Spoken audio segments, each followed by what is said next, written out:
Ya, jadi ada perdebatan di sebuah konsili atau rembuk bareng. Nah, yang dihadiri oleh Sang Kaisar Konstantin. Akhirnya diputuskan, Pak. Diputuskan bahwa Yesus itu sekaligus Tuhan. Manusia sekaligus Tuhan. 100% manusia, 100% Ini diputuskan, Pak, oleh sebuah pertemuan diselenggarakan di Nikea tahun 325. Nah, setelah itu dalam perjalanan lebih lanjut, di mana posisi Roh Kudus? Akhirnya dilakukan juga sebuah konsili di Kalkedon. Lalu diputuskan di dalam pertemuan itu bahwa Roh Kudus menjadi bagian dari. Nah, pertanyaan saya, mosok Tuhan kok diputuskan oleh pertemuan manusia? Memangnya hak manusia apa memutuskan ini Tuhan dan tidak Tuhan? Nah, nyun sewu, kalau andaikan penjenengan dalam merenung tentang ketuhanan itu lalu menelusuri sejarah terbentuknya kebingungan tadi Trinitas, mungkin penjenengan berarti di sini ada titik yang salah. Nah, gitu loh. Nah, sayangnya jenengan cuma coba merenungkan dengan nalar listrik. Nah, gitu loh. Jadi nalar listrik ini yang menurut saya lalu tidak kena. Sama Pak, dulu ketika saya di gereja juga diajari. Kita sebut kopi, kenapa? Karena di situ ada air, ada gula, ada kopi. Baru disebut kopi itu kalau ya seperti listrik tadi, ada dinamo, ada aliran, lalu ada lampu, balonnya lah, kan gitu kan ya. Jadi nalar semacam ini menurut saya lalu tidak kena, ini berhubungan Tuhan kok begitu. Nah, maka kita cermati kembali sehingga saya tanda petik tadi sepaham dengan jenengan ketika bilang ada seksi Yehova yang itu dekat dengan Islam. Dalam arti kata konsep Tuhannya. Kan gitu kayak gini, tadi kan gitu. Jadi konsep Tuhannya jelas itu monoisme, monoteisme, berarti ini sejalan dengan Yahudi, sejalan dengan Islam, sejalan dengan Kristen, seksi Yehova. Nah, sebetulnya menarik Pak kalau kemudian Bapak berhenti di sisi ini dulu. Jadi ternyata di tiga-tiganya ini atau paling nggak dua-duanya ini ada titik temu bahwa Tuhan itu adalah satu, kan gitu kan ya. Berarti sudah poin-poin pencariannya sudah mulai mengerucut. Nah, sekarang berikutnya baru tadi apa yang dikatakan Cak Ahmad perlu diperbincangkan lebih lanjut.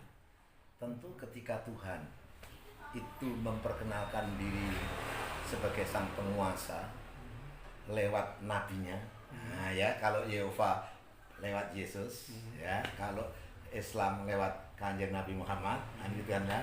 Kalau Yahudi lewat Musa, gitu kan ya. Ini kan konsisten Pak ya. Di Yahudi ada Tuhan, ada utusan. Di Kristen Yehova ada Tuhan, ada utusan. Di dalam Islam ada Tuhan, ada utusan. Berarti ini konsisten. Salah satu ciri benar itu kan konsistensi terjadi. Nah, kan itu. Berarti peluangnya kan ini kan ya. Nah, sekarang peluangnya adalah bahwa antara Kristen Yehova dengan Islam. Nah, artinya Bapak mempersempit ruang gerak Bapak agar tidak menambah kebingungan. Gitu ya. Nah, setelah ini lah, apalagi yang bisa kita tengok kalau Tuhannya, gitu sudah sama. Artinya Tuhan itu Ahad, Tuhan itu Khalik, sang pencipta, kan gitu kan ya. Kalau ini sudah selesai, apa yang kalau kemudian kita bisa lihat lagi sebagai ukuran yang namanya benar. Nah, tadi kalau Mas Hasan mengatakan kita bicara syariahnya. Nah, kan gitu kan ya. Nah, sekarang pertanyaannya di Kristen itu dengan kondisi yang sekarang ada, apakah lalu memiliki syariah yang lalu bisa kita katakanlah bertanggungjawabkan? Karena kan begini Pak, kan tidak mungkin Tuhan itu menurunkan ajarannya tidak menjelaskan misalkan bagaimana manusia misalkan, manusia ya apa kowe carane kowe nyembah aku ki apa carane? Kan tidak mungkin kalau nggak diajari. Kalau nggak diajari nanti akan ada sejuta cara yang dikembangkan oleh manusia sendiri. Nah, dan itu menjadi bisa kacau. Oleh karena itu logis kalau kemudian Tuhan pun menurunkan jalan atau sirot tadi atau syariat tadi kan sirot tadi ya. Bagaimana cara-cara yang harus ditempuh oleh manusia untuk melakukan peribadatan. Nah, di sini Islam menjelaskan dengan sangat rinci bagaimana yang namanya peribadatan itu. Nah, kalau kemudian kita kejar, kita tanya kepada teman-teman kita yang Kristen, termasuk seksi Yehova, ya, anggaplah sudah dipersempit, kita tidak menemukan mereka punya hujah-hujah. Hujah itu apa? Ya hujah. Dalil yang mengatakan kalau saya berhubungan dengan Tuhan harus begini, kalau saya sembahyang harus begini, kalau harus begini, puasa harus begini. begini. Itu tidak, jeluntrungnya tidak jelas. Sampai hari ini tidak ada penjelasan itu. Yang muncul adalah tadi agama kasih dan kasih. Nah, maksud saya adalah mungkin di dalam memberikan kanalisasi Bapak tadi, jalan Bapak mesti bermain gitu. Nah, ini yang pertama dari saya. Yang kedua saya ingin tanya begini, Pak.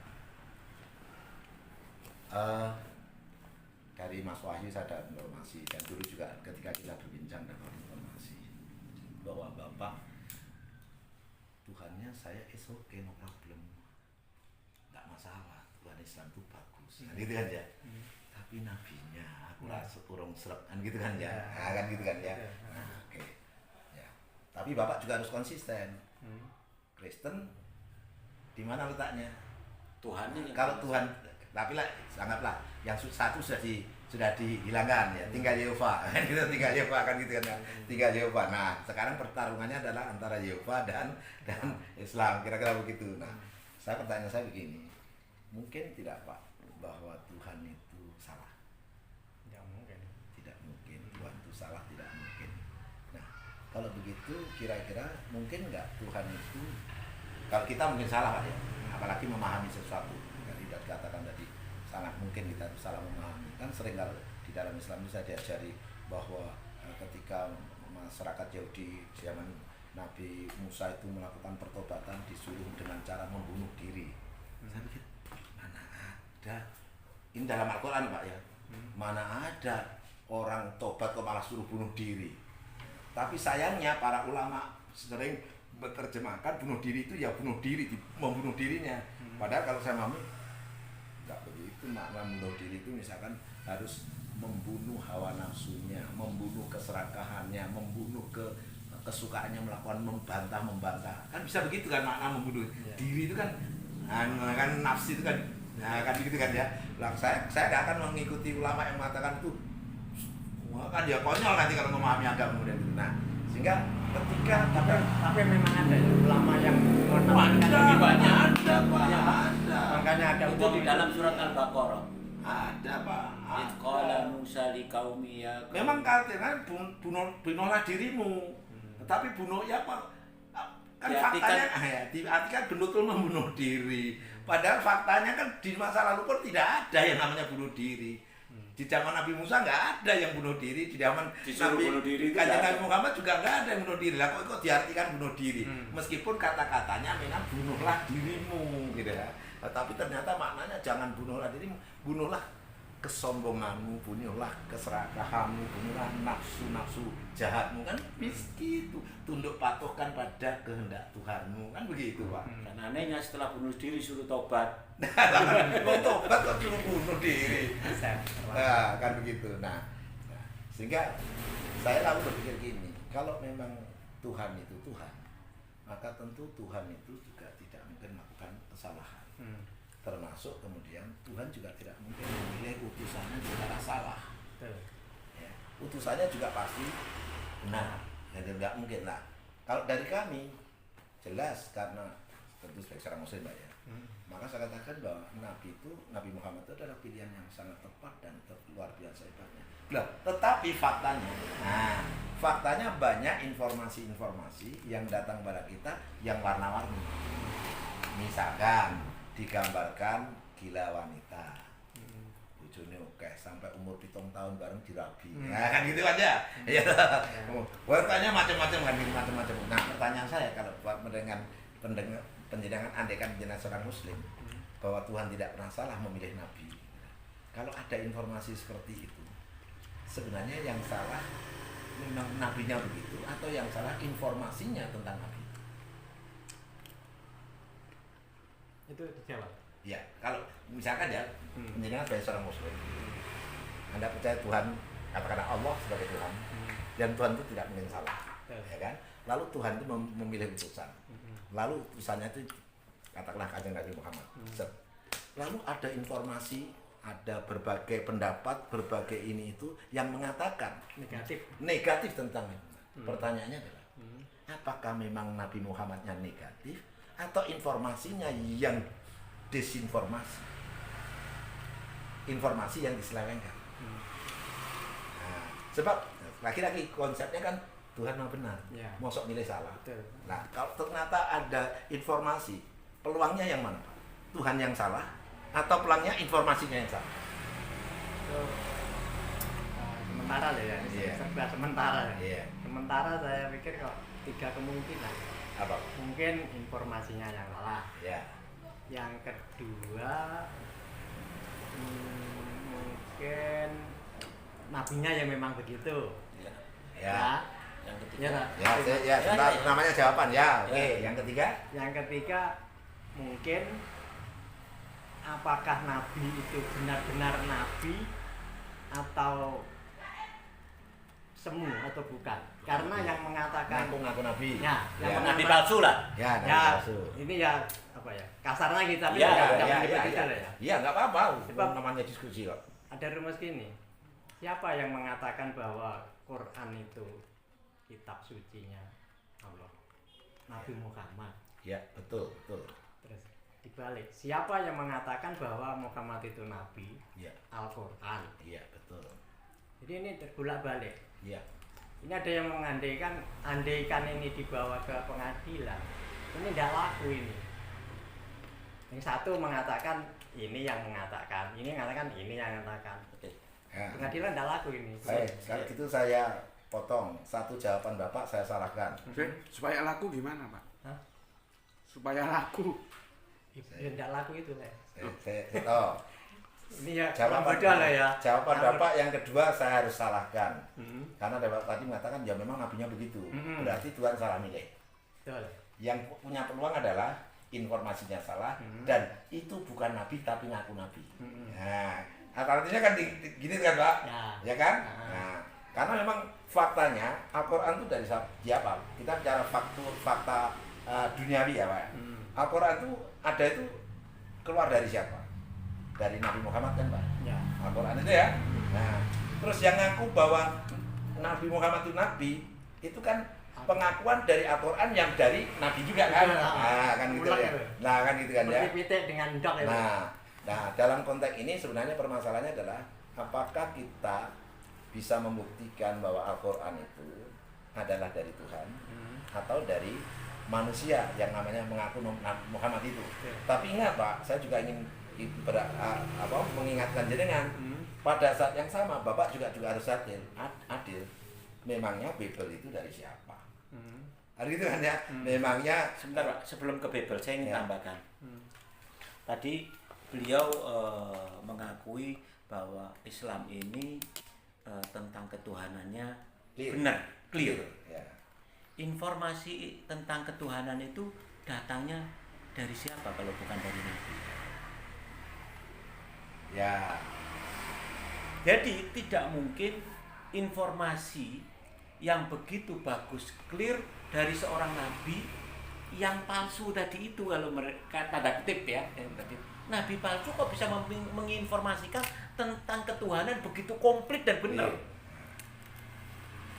Tapi konteksnya tadi kan sudah kita beritahu bahwa di dalam seksi Yehova juga kita anggap clear. Iya. Kan mungkin begini, nabi yang akhir-akhir itu kok bisa menyimpulkan ketuhanan seperti itu. Itu kan tinggal meneruskan yang Nah, dulu bisa begitu.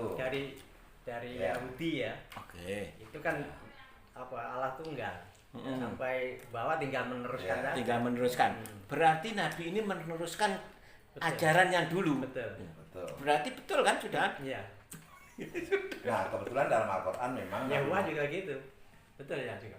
Al-Quran Tentang juga ketuhanan. iya, Al-Quran juga memang turun temurun setelah nabi ini memang Betul. begitu turunan. Betul. Begitu. Dan Jadi itu yang Al-Quran dibilang- mengatakan demikian Iya. memang. Memang begitu.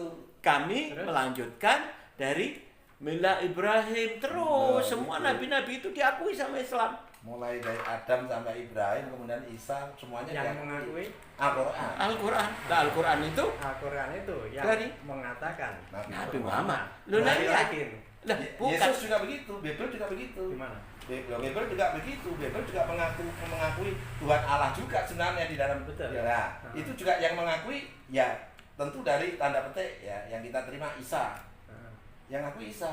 Isa menirukan yang dulu. Nah, ya kan sama. Lu kan iya. Oh. Berarti sama-sama Sama, Pak. menirukan. Nah, sekarang pertanyaannya kalau sudah sama-sama menirukan, yang ngaku sebagai Tuhan siapa? Kan ya utusannya kan tadi kan. Ya kalau seksi Yehova ya Yesus. Yang mengaku sebagai nabi di dalam Islam ya Muhammad. Ya. Yang kemudian sumber dari Al-Qur'an kalau menurut Islam dari siapa? Dari Muhammad. Kalau yang mengatakan Injil itu siapa? Ya dari Yesus. Anggaplah gitu kan ya. Berarti kan ini sama semua. Ya, tentang ketuhanan. Iya. Segaris. Iya, iya gitu loh. Bagaimana? Masalahnya apa ini? Nah, masalahnya sekarang begini. Masalahnya sekarang gini. Nalarnya adalah jenengan tidak bisa menyalahkan tentang Nabi Muhammad. Kenapa tidak bisa menyalahkan jenengan? Karena kalau jenengan menyalahkan Nabi Muhammad, jenengan juga harus konsisten menyalahkan Yesus. Juga harus konsisten menyalahkan Musa. Karena mereka sama-sama nabi. Ya, klaimnya kan gitu. Yang klaim siapa? Ya mereka juga kan? Ya gitu loh. Klaimnya kan mereka sendiri. Nanti dulu. Kalau Nabi Muhammad mengatakan dia nabi adalah dalam Quran. Ya. Quran itu yang mengucapkan Nabi Muhammad. Ya, betul. Sekarang kalau Bebel. Bible ya. Ya. Bible ini menyimpang dari Jasi Jiwa. Ini masuk Ya. sedikit ke Yes. cerita lagi. Ya, ya, Tambah karuan. Itu kalau orang luar kan mengatakan mana ayat di Bible yang mengatakan bahwa Yesus berkata akulah Tuhan. Ya. Sembah. Ya. Nggak ada. Kalau Nggak ada. ada yang begitu saya masuk di Ya, tadi. Nggak ada, ya. Nggak ada ya. Tapi ternyata di situ ada ayat gini. Yesus bertanya pada muridnya, Ya. menurut kalian siapakah aku ini? Iya. Muridnya menjawab, Anda itu adalah guru dan Tuhan. Tuhan atau tuan? Nah, ini bisa Tuhan. Ya. Jangan ketawa. Ya, Iya. Ketawa itu yang membuat apa ya? Membuat pengaruh lah. Iya. Ya. Mesem aja. Ya, iya, laras. Iya. Iya. Apa itu? Guru atau tuan? Itu guru dan tuan. Amin dulu. Dan Tuhan. Ya. Tuhan dan Setelah guru, Tuhan. Ya. Tuhan dan Tuhan nanti Ya, dulu oke. itu. Yang jelas ada ayat gitu ya. Ya.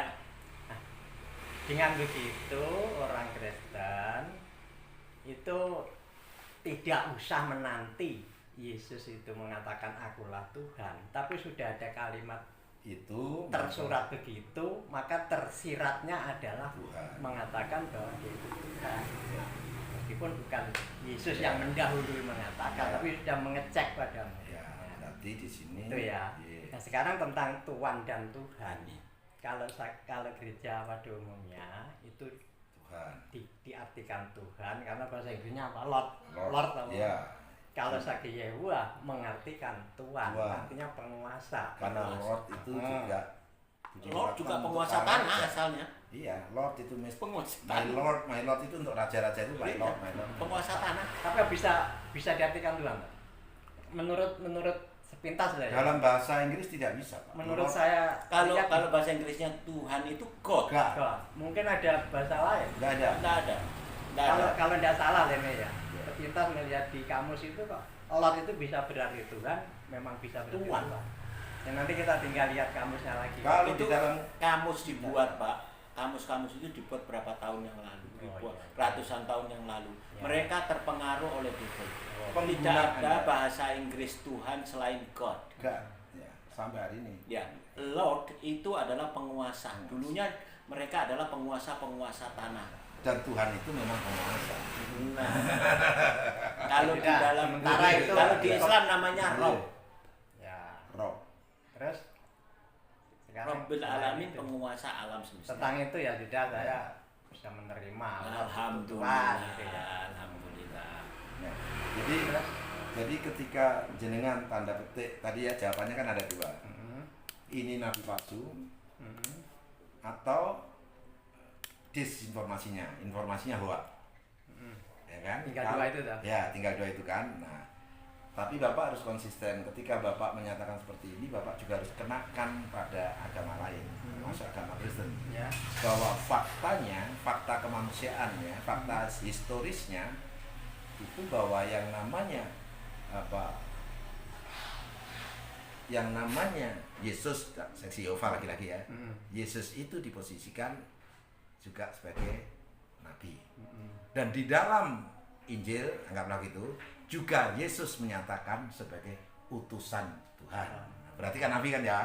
Konteks ini kan sejajar kan Pak. Nah, jadi sekarang Injil dalam konteks seksi Yehova ya begitu, Al-Quran dalam konteks kita juga seperti itu. Berarti kita fair sama-sama. Kalau penjenengan bisa meragukan Al-Quran, penjenengan juga harus bisa meragukan Injil. Dan gitu kan konsekuensinya. Ya. Posisinya kan harus sama gitu kan. Linear.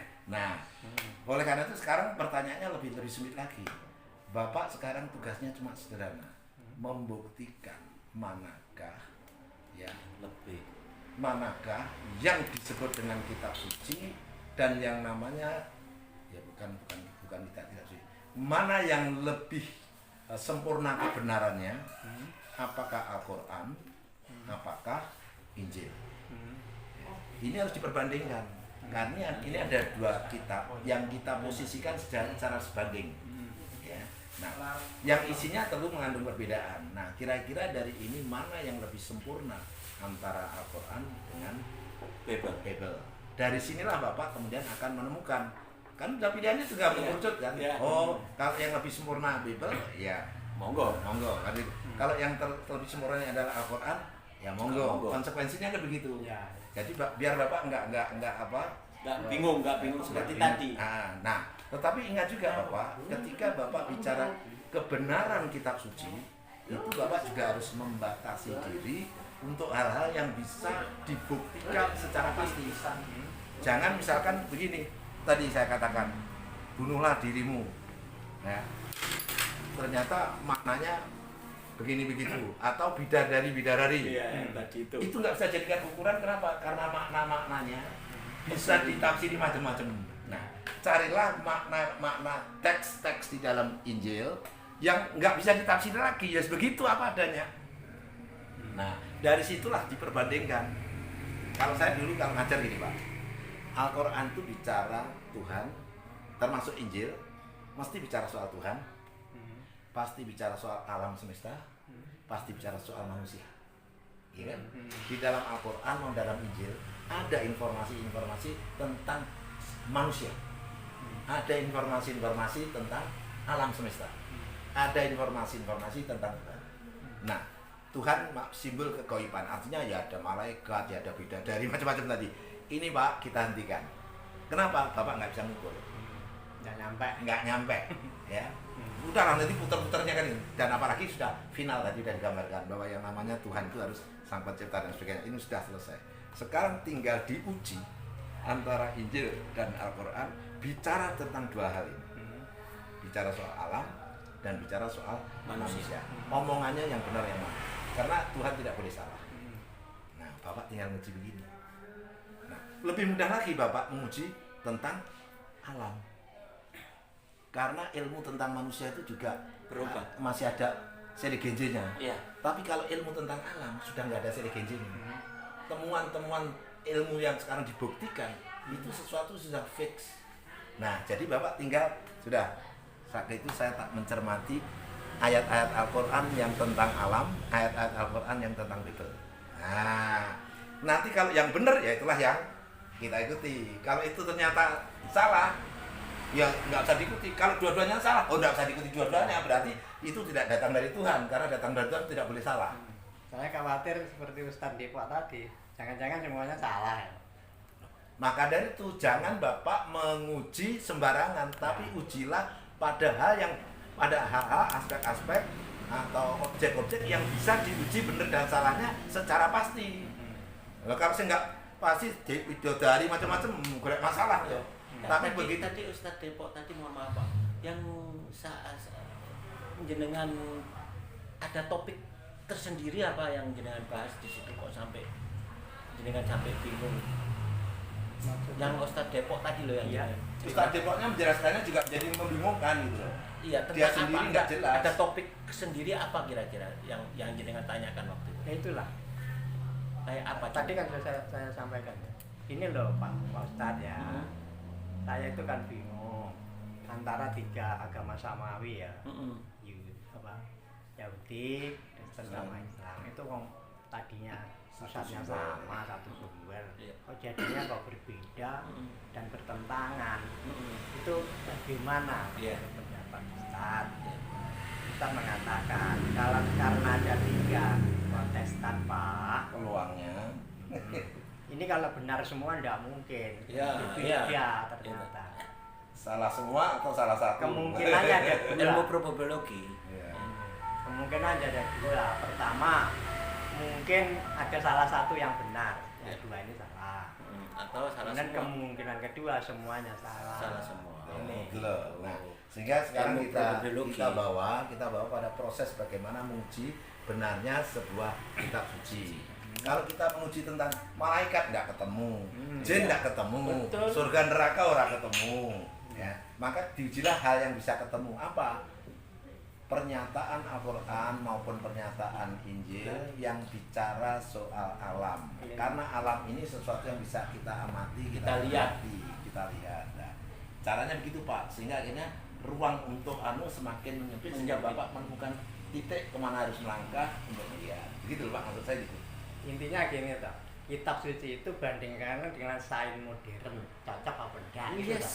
Boleh bisa itu lebih. Sains modern dalam arti kata tadi yang eksak Pak, yang exactly. Oh, iya. Jangan yang masih abu-abu karena Iya. kalau eksak itu kan Pasti. temuannya kan pasti karena ditemukan lewat riset gitu loh Pak. Gitu.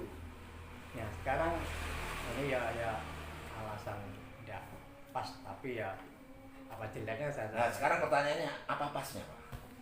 Pasnya contohnya ya yang sering disampaikan oleh pihak Islam kan apa ya, bumi itu dunia ini dulu asalnya satu, kemudian sekarang menjadi bermacam-macam planet dan sebagainya ya. Itu sesuai dengan teori Big Bang, ya kan? Ada lagi air laut, ternyata di tengahnya ada asin yang terpisah dan sebagainya. Iya betul. Nah, kemudian ada ayat Quran yang begini, kalau tidak salah ini ya kurang lebih. Iya. Dulu setan itu bisa mendengar apa? Berita gaib. Berita gaib dari Tuhan. Dan orang yang bersuhudan ya, jangan-jangan ayat Al-Quran tadi ya hasil dari iblis. Bahkan di hadis itu ada setan itu mendengarkan dari Tuhan ya. Kemudian secara susun-susun gitu. Yang itu mengatakan bawahnya gini sampai di bawah disampaikan pada dukun. Dukun. Informasinya ada yang tetap utuh, ada yang lain. Itulah sebabnya saya bilang kepada penjenengan Pak, jangan ngutek-ngutek barang gaib. Jangan ngutek-ngutek barang yang debatable, yang kita tidak bisa nguji ini benar atau salah. Cukup kamu ngutek-ngutek materi yang memang bisa diutek-utek, bisa diuji bukti, siapapun bisa mendengarkan, siapapun bisa melihat. Memang itu menyempitkan Pak. Karena kuncinya gini, kitab suci tidak boleh ada yang salah. Kalau ada yang salah bukan kitab suci. Nah, gitu kan ya. Walaupun salahnya tidak semuanya, ya tetap saja bukan kitab suci. Salah.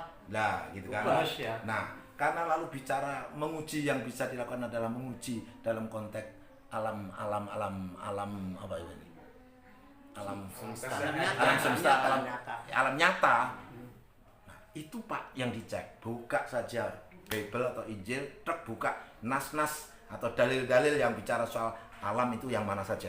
Lalu Al-Quran yang mana saja, lalu diperbandingkan jebret. Nah, yang benar yang mana? Kalau ternyata dua-duanya nggak ada yang benar, ya ditinggalkan saja Pak agama, nggak usah pakai agama. Nah, kira-kira gitu. Contoh gini, dalam Bible itu tentang kejadian alam ini memang membingungkan. Siangnya, malamnya itu kacau.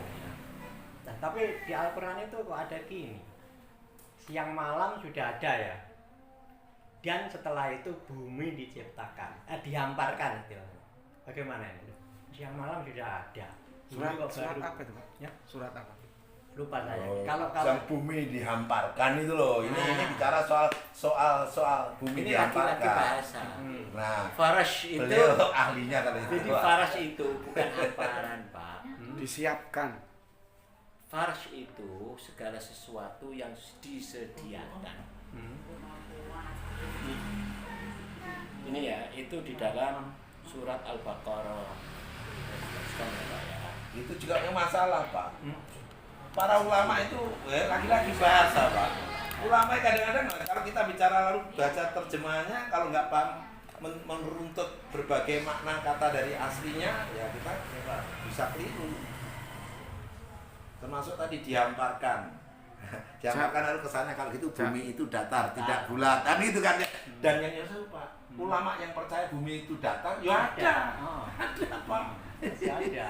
Sampai panggilannya itu kaum bumi apa? Bumi datar. Sampai dijuluki bumi datar gitu, Pak. Ada, Pak. Ada lagi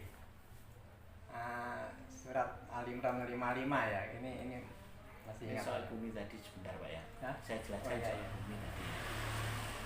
Itu di ayat 22 surat Al-Baqarah, Pak. Sebelumnya di ayat 21-nya ya ayyuhan nasu ubudu rabbakum alladzi khalaqakum walladzina min qablikum la'allakum tattaqun. Jadi hai manusia beribadahlah kepada Rabbmu alladzi yang mana dia telah menciptakan kamu semuanya dan orang-orang yang sebelum kamu la'allakum tattaqun agar kamu bertakwa kepadanya, kepada Allah maksudnya. Kemudian ayat ini dilanjutkan. Maksudnya Allah alladzi ja'ala lakum. Ja'ala itu bukan khalaqo. Kalau tadi kan khalaqo. Kalau ini ja'ala, menjadikan. Dan bukan menciptakan maksudnya. Bukan menciptakan. Ja'ala lakum. Ja'ala lakum ardu firasah, yang menjadikan bagimu bumi ini ya dengan segala kelengkapannya. Farash, firas. Jadi kalau kita umpamanya Pak ya di negara Arab ini kita mau nyewa surga mafrush, surga yang artinya apartemen yang sudah komplit dengan isinya. Jadi bumi itu ada dengan isinya, bukan hamparan datar. Bukan masalah datarnya ini. Ya. Itu ini loh, kalimatnya ini. Ada siang malam ada dulu ya. Terus ada kata dan kemudian bumi dihamparkan. Jadi di siang malamnya Jadi bukan dihamparkan lagi. Enggak, Jadi, sebentar. siang dan malam, maksudnya setelah bumi diciptakan, kemudian ada di dalamnya firasah tadi itu yang diartikan hamparan. Coba surat apa itu, Bapak ingat? mencari ada tapi agak lama nanti. Enggak ada itu, Pak. Ya. Ada. Aku tahu yang jenengan Masalahkan aku tahu. mana? Bagaimana? Urutannya enggak pas. Iya, urusannya Ya, kalau toh. memang benar menurut beliau tadi urusannya nggak pas. Artinya gini, Kok sudah ada siang dan Siang dan malam malam, kok kan baru? itu toh.